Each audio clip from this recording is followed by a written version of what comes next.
is reviewing thousands of pages of confidential prison records to analyze the rehabilitation aspect of resentencing.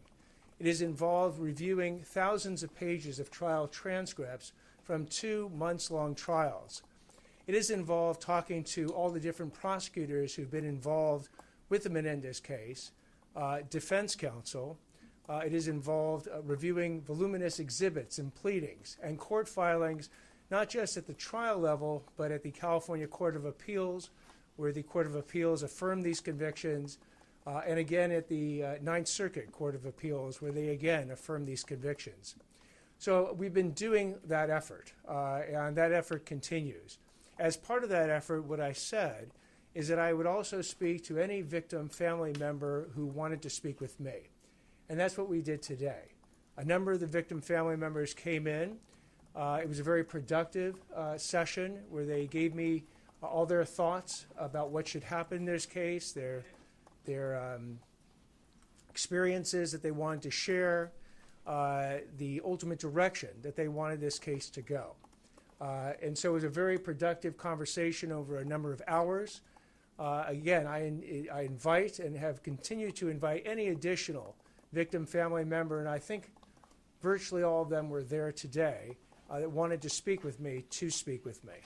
And that forms part of the information data set that we will use to determine what the right result should be in both the habeas proceedings, although the impact, the family victim members' impact is less important as far as a habeas proceeding goes, as well as the resentencing issues that are going to be coming forth. Right now, the resentencing hearing is set for January 30th and 31st. That date is the date we're working against. If it changes, we'll certainly let you know. And we will continue to do this difficult but important work of reviewing the facts and the law to make the right decision in this case. So that is the remarks I wanted to start with. I'll now open it up for any questions. Did anything change after meeting with the family in your mind? In my mind. Again, what I'm doing is processing all this information. So we have not finished the review, for instance, of all the prison files. Again, it numbers in the thousands of pages, covering well over 30 years of prison experience for both Lyle and Eric Menendez. Nor have I finished reviewing all the trial transcripts as well. But we're inputting that additional information that I received today, which was useful information, into the entire decision matrix on what to do with this case. How was it helpful, though? I mean, well, again, I've had the chance to read everything any of these victim family members have either testified about or written.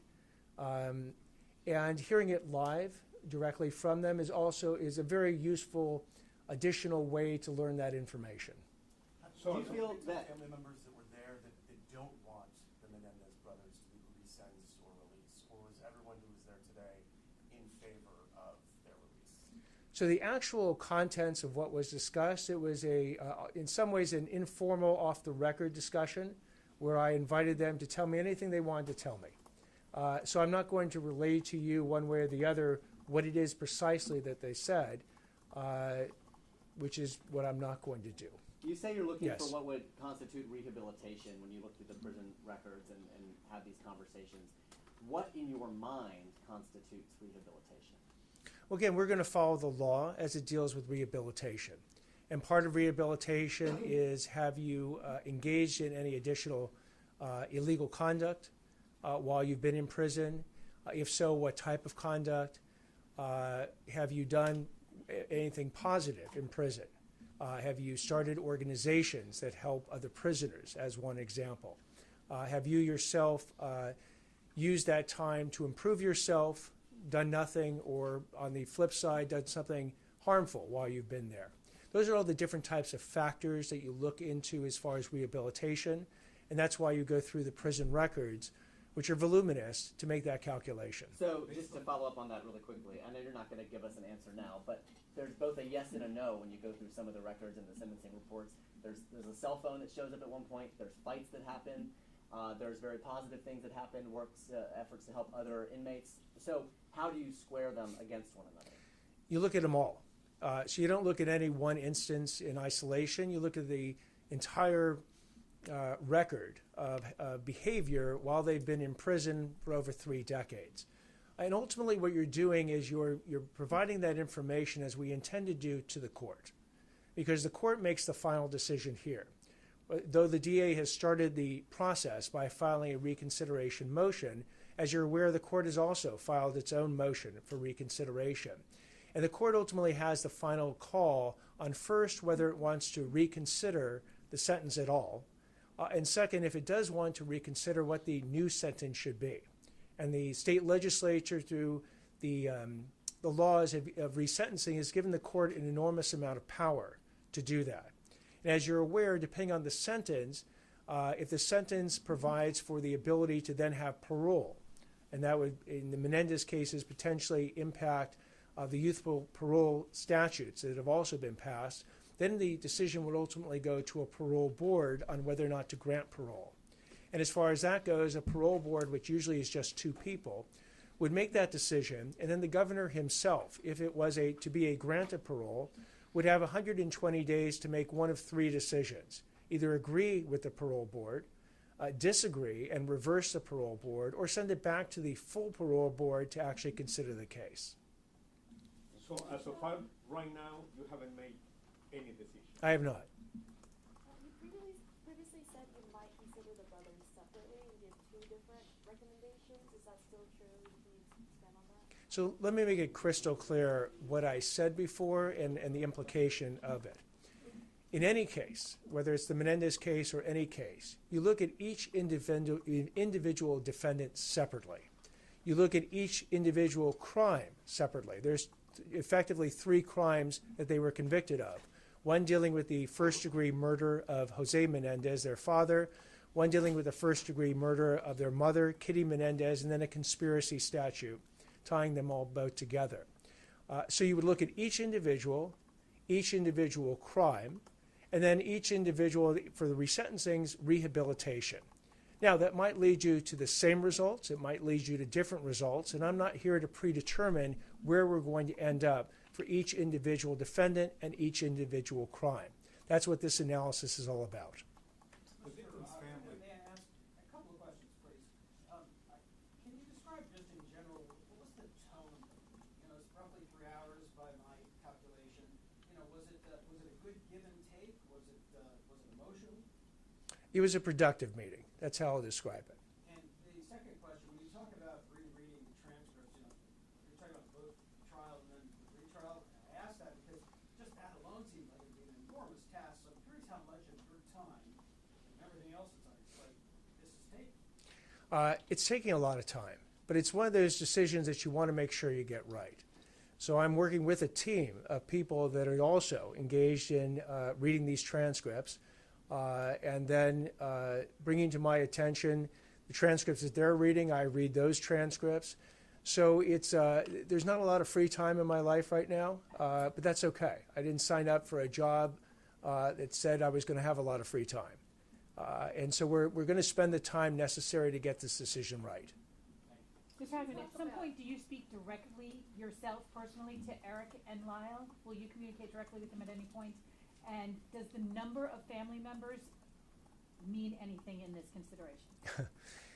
The number is not as important as the fact that the statements that the family members have made before and continue to make. So whether the number is 1 or 26, the number itself is not that important. As far as speaking with the Menendezes, no decision has been made to speak directly with the Menendezes themselves. District Attorney, the victim's family has said in previous statements that they are considering petitioning a request for the state Attorney General's office to review this case out of concern of how you're going to go. Did they express that to you, and what is your reaction to that? They did not express that to me at this meeting. And your reaction to that? I don't believe that there's any conflict of interest or justification for the State Attorney General to take over this case. Ultimately, the State Attorney General can do their own analysis and reach whatever conclusion they want. Is there anyone still with the office that was assigned to the case? And if not, are you speaking with anyone any of the former ADAs that were prosecuting the case? Yes and yes. So yes, there are former prosecutors who are still with the office that I've spoken to. And yes, there are people who were affiliated with the case early on that I've also spoken with. The lawyer for the family, Mark Agarios, canceled his press conference that he was supposed to have this afternoon. Should we read anything into that? I'm sorry, can you repeat the question, please? The lawyer for the family canceled his press conference this afternoon after the meeting. Should we read anything into that? I wouldn't know one way or the other. Can you talk about how many attorneys in your office are working on this and whether you think a decision by your office can be made by that January 30th date? A number of attorneys are working on this beside myself, and right now that January 30th date is a date that we intend to hold to. Again, if something comes up that militates us asking for additional time, we'll certainly go to the court before we would go to the press, and then we afterwards let you know. All right.